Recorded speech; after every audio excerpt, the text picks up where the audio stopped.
Bonsoir et bienvenue à ce bref parcours de l'actualité ici en Côte d'Ivoire et à l'étranger.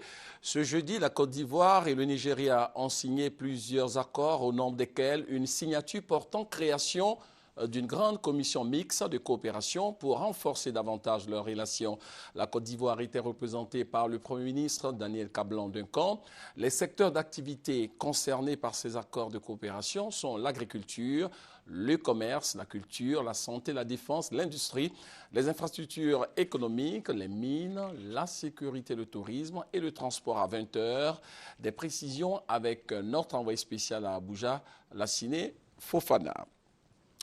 Dans l'actualité nationale de ce jeudi, la sortie à Zamakro de la 43e promotion et le baptême de la 44e promotion des élèves officiers et sous-officiers de l'armée. Les forces républicaines de Côte d'Ivoire, au nombre des personnalités présentes à cette cérémonie, la première dame, Dominique Ouattara, l'épouse du chef de l'État, le ministre d'État, ministre de l'Intérieur, Ahmed Bakayoko, représentant le chef de l'État. Les temps forts de la cérémonie vous seront proposés au journal de 20 h.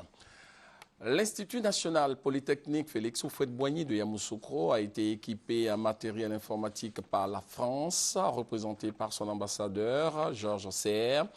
C'est donc entre dans le cadre du projet d'appui à la gouvernance universitaire et à la réforme de l'enseignement supérieur. L'ambassadeur français Georges Serre et le ministre ivoirien chargé de l'enseignement supérieur, Sissi Bakongo, ont effectué une visite dans les locaux de l'Institut national polytechnique Félix Houphouët-Boigny de Yamoussoukro pour se faire une idée précise des difficultés auxquelles se trouve confrontée cette grande école créée par décret présidentiel le 4 septembre 1996. Élection présidentielle au Mali, les résultats provisoires et partiels ont été annoncés par les autorités maliennes. Le taux de participation est estimé à 53,5% dans le pays et à 60% à Bamako.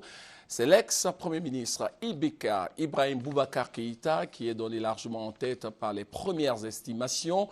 On devrait connaître les résultats officiels de ce premier tour ce jeudi. Les Maliens sont donc toujours dans l'attente des résultats définitifs de cette élection présidentielle placée sous le signe de la normalisation de la situation sociopolitique.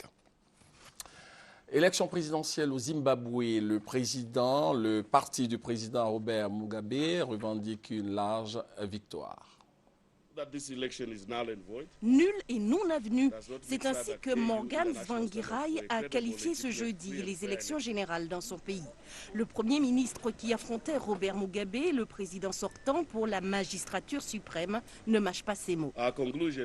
Cette élection a été une énorme farce. La crédibilité du scrutin a été entachée par toute une série de violations administratives et juridiques qui affectent la légitimité des résultats. Cette élection ne répond pas aux normes de la communauté des États d'Afrique australe. C'est honteux qu'elle ne reflète en rien la volonté des électeurs. Peu après sa déclaration, la police anti-émeute a été déployée près du siège du parti de Morgan Tsvangirai. Pourtant, des observateurs nationaux indépendants font la même analyse que lui. Les élections de mercredi n'étaient ni claires, ni transparentes, ni crédibles.